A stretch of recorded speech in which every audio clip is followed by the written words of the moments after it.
Now we gotta lock it in because today was a historic day. At least here in America, I know we got some people here in the favela that all the way in England to Saudi. We got this favela is growing naturally.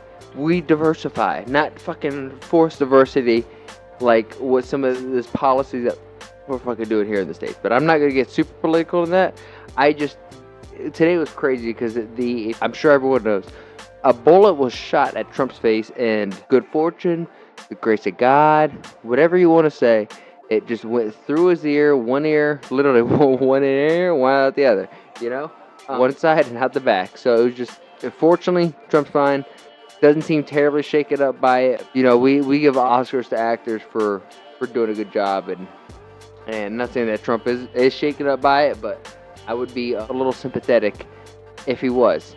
However, during that debacle, everyone's had some issues with how the Secret Service handled some shit, including the head director of the Secret Service. So we're just going to play this here. We're going to be looking at a lot of Benny Johnson's tweets today because he did a very good job kind of breaking, at least giving us clips. I mean, he's obviously a little biased on this, but I have to say, with Cheeto must be charged and arrested, I agree. If you are a government employee paid by the American taxpayers, you're, in my opinion, penultimate boss is the American people.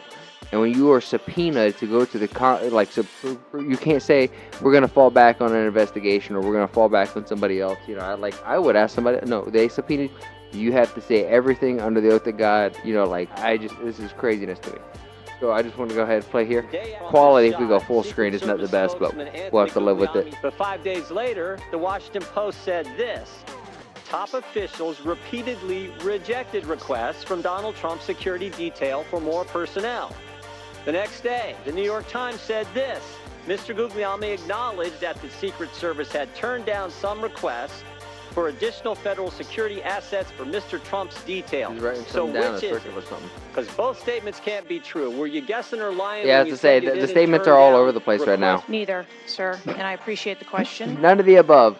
The two answers you gave me, there are two options. Neither option is actually what happened, you see? What are you doing? Because those statements don't jive. So what I can tell you is that for the event in Butler, there were no requests that were denied. As far as requests... Well, maybe they got tired of asking. Okay, yeah, hold on. Denied. And she's going to go on here a little bit and say, like, well, what is denied? The mental gymnastics this chick plays is actually maybe insane. You turned them down so darn much, they said, not worth asking. How many times did you turn them down ahead of that? I think that it is important to distinguish between what some people may view as a denial of an asset or a request. Well, is Mr. Guglielmi your spokesperson? He said he acknowledged the Secret Service had turned down some requests. I'm asking how many? She's saying there's a difference between turning down requests and denying requests. I think that's the mental gymnastics this chick's trying to play right now. A denial of a request does not equal a vulnerability. Well, tell me what it is. There are a number of ways that threats and risks can be mitigated with a number of different assets, whether that be through personnel. This chick is supposed to be Secret Service, not corporate CEO of AT&T. Why are we getting such a corporate answer? Be through technology or other resources. Well, tell the committee which it was. They asked for additional help in some form or another. You told them no. How many times did you tell them no, and what did you tell them no to? Again, I cannot speak to specific incidents, but I can tell you in general terms. She's subpoenaed to get here to speak on a specific incident. Is judicious with their resources based on... What does some requests mean? How many times? Some indicate requests is plural. So more than once they asked for additional help, and you turned them down. What did they ask for, and how many times did you turn them down? Pretty basic questions.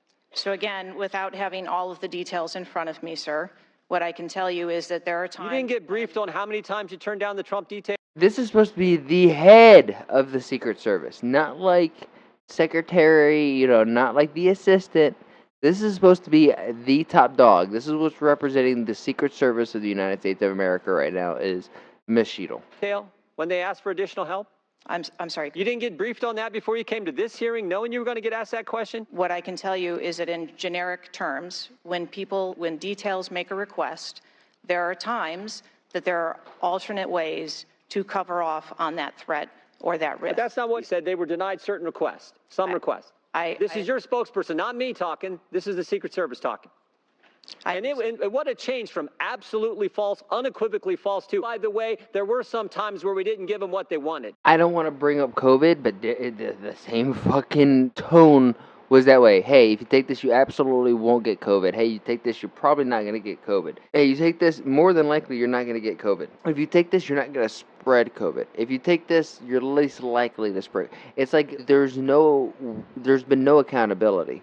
None. That's a huge change in 5 days. And the fact that you can't answer how many times you did that, that's pretty darn frustrating, not just for me, but for the country.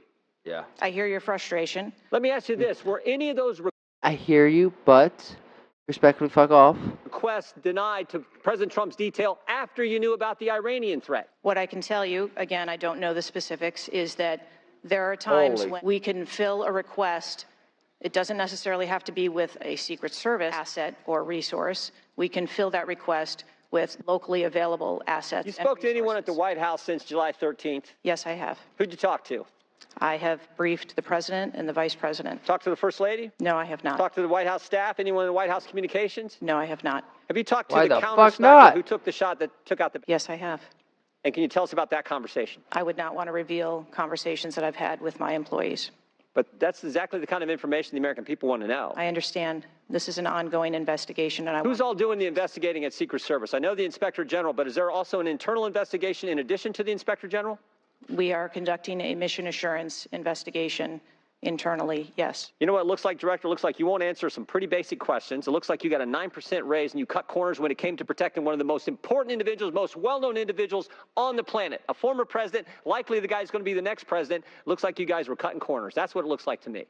Is that true? Likely to be the guy, the next president. I know who he's voting for. I am here today because I want to answer questions, but I also want to be cautious. You might want to, but you haven't answered, I don't think you've answered one question from the chairman, the ranking member, or me. Well, we got a lot of other people asking. We'll see if your record improves, but right. Damn, 5 minutes, literally 5 minutes, and she did not answer a single freaking question. We come over here, expand this. Holy shit, Kimberly Cheadle just refused to answer if Thomas Crooks was a lone gunman. This is not nearly as long of a clip, but this is a question from Your Mr. agency Briggs. has a no-fail mission, and on Saturday, July 13th, your agency spectacularly failed. The failure resulted in the death of Corey Comparator and serious injury to two other rally attendees, David Dutch and James Copenhaver, besides the injuries to President Trump. And with that being said, I was completely ignorant at the beginning of this video when I just said, by the grace of God, Trump was the only one, that one ear out the other, but unfortunately, or one side out the other, and he wasn't injured, But we have to talk about the people that did lose their lives and were critically injured during this. It is unfathomable that a 20-year-old on the radar of Secret Service and local law enforcement before President Trump went on stage was able to climb onto the roof of a building with a rifle and fire off multiple rounds before he was neutralized. Was Mr. Crooks acting alone? Again, I would have to refer you to the FBI's investigation. Was he just a lone gunman? I would have to refer you to the FBI's investigation for motive. I would have to refer you to the FBI. You were subpoenaed here, and are you not the Secret Service? Are you telling me the Secret Service is underneath the FBI in terms of this specific situation of protecting the president, and you're the one your game plan. This was supposed to be approved and ran by you, and you can't answer. That's what I would imagine that would be a simple question. But then we start to escalate here. Where is it? There we start to have a little bit more fun here, and start throwing some good insults. You know what else is dangerous? I believe your horrifying ineptitude and your lack of skilled leadership is a disgrace. Your obfuscating today is shameful, and you should be fired immediately and go back to Garden Doritos. Mr. Chairman, I yield back. Homie's pissed, which justifiably, this is a crazy thing that went down today, or not, that went down a few days ago, but this today, of her obfuscating, or just deferring all these questions and giving these non-answers, it's incredibly Director frustrating. Cheadle, can you please give me the names of the individuals who are in charge of your conduct for the rally? I'm not going to release names. Can you give me the today. titles and how many individuals? That's at least fair. That's a fair. Give me titles and individuals. Miss Luna. No, Nothing? We had a full advance team that was responsible Who are for advancing how many the site. people are the final approval authority? There are a number of people Can you that give me a are number? engaged in approving Can you the give plan. me a number? No, I do not have Okay. a firm number. I'm trying to even think of this as her answering this as a sense of national security. And I guess if you gave out the information of how many heads of, departments and maybe the titles, you're giving out some actual pertinent information away to, other bad faith actors. But I don't know. And you just confirm whether or not, I understand this is an open investigation, but in order to dispel conspiracy theories, have you guys been able to subpoena the shooter's Discord records, or has the FBI, to your knowledge? I believe that the FBI is working on those. Okay. Is it factual to say that you have not ruled out that the shooter was working with other people or persons? This is Again, going the on FBI is for, conducting was he a criminal lone gunman? investigation into Can the you, shooter. at least in an effort to dispel conspiracy theories, can you confirm or deny that? At this time, we do not have that there were any other people engaged. So you believe he's acting alone? I do. Okay. Have you been made aware of multiple Finally, got eyewitness one answer. reporting We that got there one. was a second shooter on a water tower? I do not have any information related to any second shooter. Okay. The reason I asked that is because according to testimony from multiple witnesses, they did report that. And again, to my understanding, there were over 40 sniper teams that were briefed by the Butler ESU. And I want to make sure that people are aware, if you're saying that there's not another shooter, that we are able to clear that information, because from this whole entire briefing, it doesn't seem like much information has been able to get out to the American people. So I'm trying to dispel rumors, as I'm sure you understand. Was it true that Secret Service was present at the Butler ESU briefing? There was a briefing between the counter sniper teams that were working Secret on the Service ground. present? Yes, to my knowledge. Okay, I want to read you a report from people that seem to be throwing you under the bus and stated that they were in attendance and that Secret Service was not in attendance at the security briefing, according to individuals with knowledge, to also include that the AGR building where the shooter Thomas Matthew Crooks was located was actually not a part of their security perimeter for that. So there was not Secret Service present. It seems as though that when you were asked earlier from Rep. Krishnamurthy about whether or not Secret Service was aware of a threat, you had said no, they were unaware of a threat. And yet, according to communications, again, from law enforcement that were in some of these group chats, they actually had reported that Secret Service was made aware of a threat at around 5:59 p.m. as a part of the command, including Secret Service, aware of messages and requests about information about the suspect's location. Can you please tell me if you have knowledge of that at all? Again, I think we're conflating the difference between the term threat and suspicious. But you guys did have knowledge at 5:59 p.m. according to those group chats, did you not? Of a suspicious individual. Okay. Chairman, in my opinion, according to some of the testimony today, I feel that you have perjured yourself in some instances, and so I'm going to ask for a full review of the transcripts by staff, and if you find that to be the case, I do ask that you bring perjury charges against the director. I will say this, it is very frustrating, and I say it to my colleagues, and we've said it to your face, that you have been up here basically stonewalling our ability to get the answers to the American people.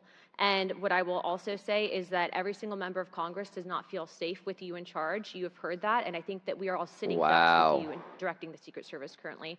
But more importantly, it sends a message to our adversaries that we are not protected, and we are one of the strongest countries in the world, so you have essentially made us a less safe country because of it. As a result of that, I'm asking you to formally step down. I share my same opinions as my Democrat colleagues. And I also think that your efforts to bring forward a full investigation and report in 60 days is unacceptable. And as a result of that, I'm going to do everything in my legislative toolkit to ensure that happens sooner rather than later. And I'm sure that you know that we brought a vote on inherent contempt against Garland for essentially blocking a congressional investigation. And I don't think that you should be any different. So I will say that I am just completely disgusted by your performance today. And I understand that you're probably in a position where you're being told not to testify, which is why we had to subpoena you. I think that goes back to Garland. But again, that is part of the flushing that we need to get out of Washington, and I would be happy to assist in that process. Chairman, I yield the rest of my time. This lady, gangster. This lady is gangster. She did that the most respectful way. Okay, hold on. Nothing's going to happen. Nothing ever happens, Congress. I'll talk. Most of the time, I agree with this. Yeah, no, 100%. Representative Anna Paulina Luna just obliterated Secret Service Director Cheadle, leaving her shaken and silent after exposing her perjury. You have perjured yourself. We demand perjury charges, and you behold the content. Dude, that was a beautiful takedown. And I don't want to say beautiful because you don't want to ever, truthfully, this lady, Miss Cheadle, granted, I agree with everything. She's made America a less safe place, or at least made us look bad. But if you look at her like a sister or like a friend or something along those lines, you're like, eesh, she's getting fucking grilled today. But now we're going with Representative McLean. And the people at the rally who are still recovering. On the other hand, the Secret Service has a leadership problem, and it falls on you. And although I appreciate your hollow words that the buck stops here, I was actually hoping for some answers. Director Cheadle, you must answer to the American people if you want to stay in charge. It's really simple. You want to keep your job, right? Absolutely. Okay. The best way to keep your job Right now, no, she does not. She's like, get me the fuck out of here. is to answer the questions, not play this shell game, not sing the Slim Shady song, wasn't me? I mean, come on. How long That's did not you Slim prepare Shady. for this That hearing? was not Slim Shady, but we'll take it. I've been It's preparing actually for this Shaggy. hearing It wasn't me. weekend and into last week. Okay, 5 days? 6 days? As soon as I was notified And how long was that? about this hearing, Okay, 4 days? I began preparing. 4 days? 3 days?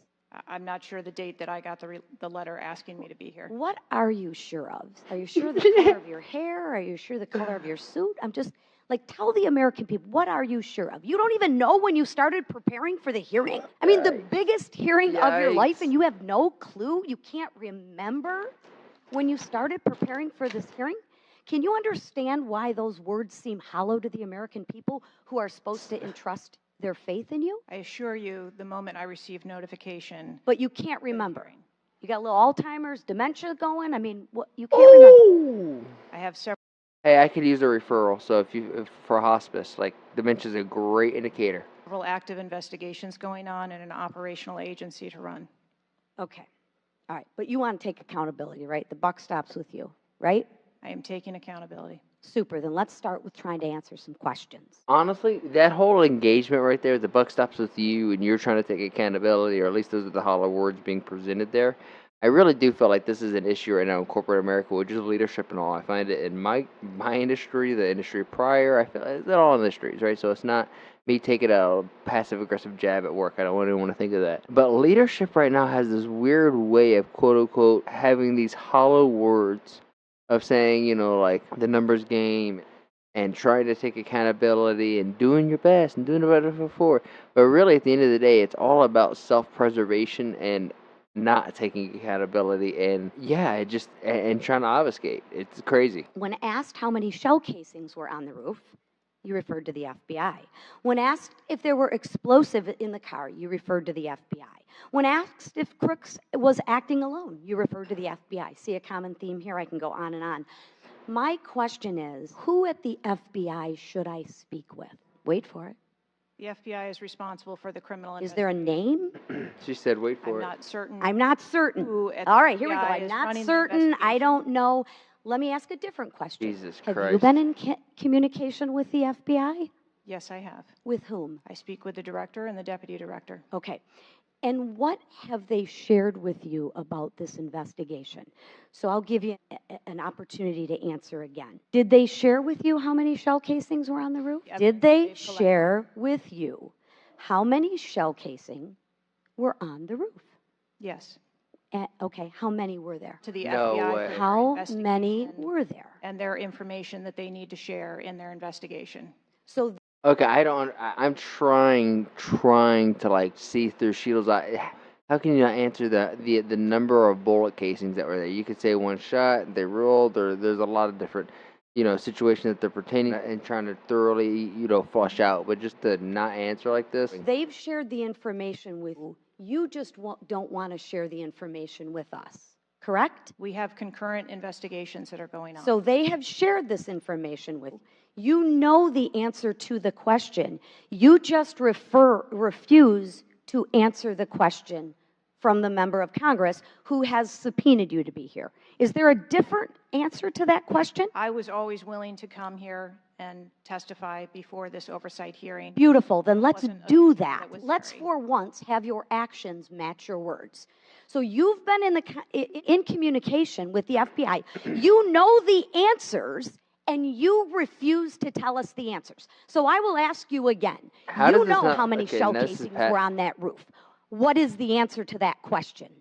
I think it's is the answer to that question. Jesus Christ. I think it's pertinent to talk to you about the information that the Secret Service has and that the Secret Service knows related I'm to the asking events you on an that day. answer to the question. If you're supposed to be in charge, if the buck stops with you, how come you can't share the answers? What are you covering up?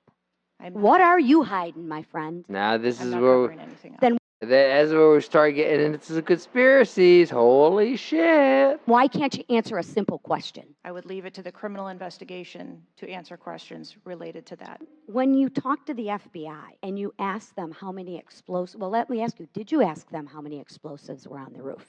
Did they answer that question? Or in the car, excuse me. Did they answer that question for you? Yes. So you know the answer to that question that my colleagues have asked you. But again, you refuse to give us the answers. Wow. You're playing this wasn't me. Well, I submit to you, if you can't, and it's not a can't, it's a won't. It's not a can't. It's not a I don't know. It's a I choose not to answer the question. Well, let me tell you, Ms. Cheadle, if you're going to lead, you need to lead.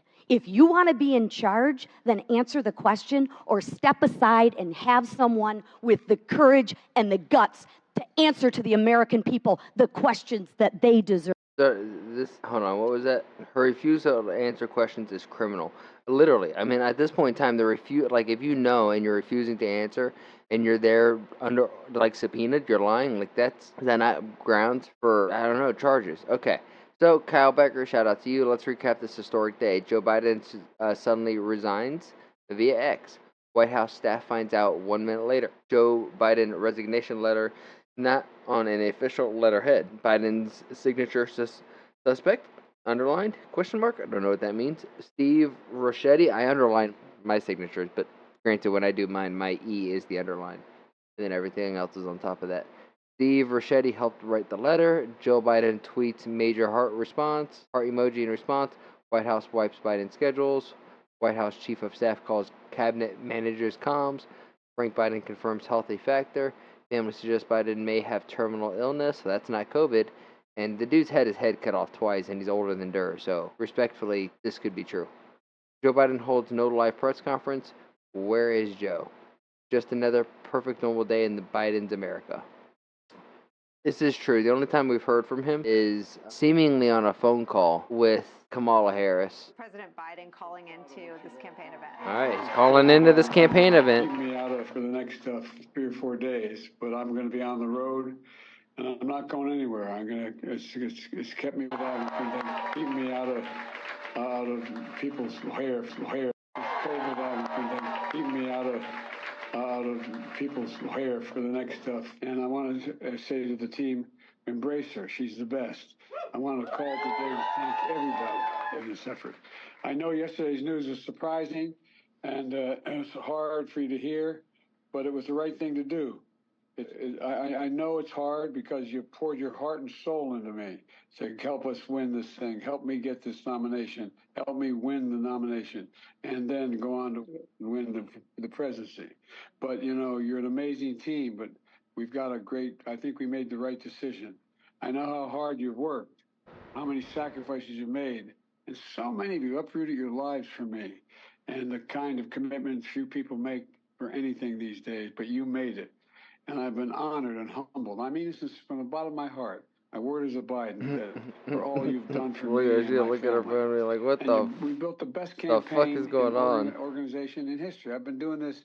I always kid and say I know I'm only 40, but I've been around a long time. I don't know of a better campaign organization, grassroots campaign.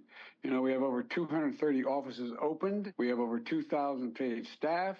And we have literally several thousand volunteers on a regular basis, thousands of them. And they've been relentless and tireless in reaching out and contacting voters. The leadership of this campaign has been amazing. Jen O'Malley, Dillon, Julie, Quinn, Michael Tyler, Rob Flaherty, Rufus on raising money, and so many more. You built this team, you brought them together, you brought us together, you've inspired them, and you've done what leaders do. Now we got to, you know, the name has changed at the top of the ticket, but the mission hasn't changed at all. And by the way, I'm not going anywhere. I'm going to be out there in the campaign with her, with Kamala. I'm going to be working like hell, both as a sitting president, getting legislation passed, as well as in campaigning. You know, what we still need to save this democracy. And Trump is still a danger to the community, he's a danger to the nation. And just ask my foreign policy colleagues, my counterparts, and other people around the world and at home. Look, so I'm hoping you'll give every bit of your heart and soul that you gave to me to Kamala. And I want you to know, I won't be on the ticket, but I'm still going to be fully engaged. I've got 6 months left in my presidency. I'm determined to get as much done as I possibly can, Presidency. both foreign policy and domestic policy. Keep lowering costs for families. Continue to speak out on guns and child care, elder care, prescription drugs, and climate still is the existential threat that we face. And if we don't win this thing, it's all in jeopardy. And we got to keep working for an end to the war in Gaza. I'll be working very closely with the Israelis and with the Palestinians to try to work out how we can get the Gaza war to end and Middle East peace and get all those hostages home. I think we're on the verge of being able to do that. And we got to keep our alliances together. It's critically important. It took a while for me to build these alliances. Most of these my colleagues have acknowledged that, but it's critically important for our safety and security. And I know For what? Insecurity of what? in addition. So let me be real clear. We're still fighting in this fight together. I'm not going anywhere. And I want you to know you've always had my back, and I promise you, I will always have your back. And I'm anxious for you all to hear from Kamala. So thank you, Julie. You're the best. I thought at some point in time I thought Kamala was coming out and talking because I saw a clip of that. But man, what a crazy day. I mean, unfortunately, I'll go ahead and say it. My ideal candidate, like presidency, is going to be somebody who has had military service, with the vice president having some type of business background, or vice versa. The president can have the business background, and the vice president can have a military, like actually served in the military. But I think the United States is just a large business, so we need somebody who actually knows how to own and operate and run a business, and ideally one that has good rapport from the top down, so people can have an actual understanding of who they're voting for. Because these politicians no one actually fucking knows them, and we all know they're fake as hell.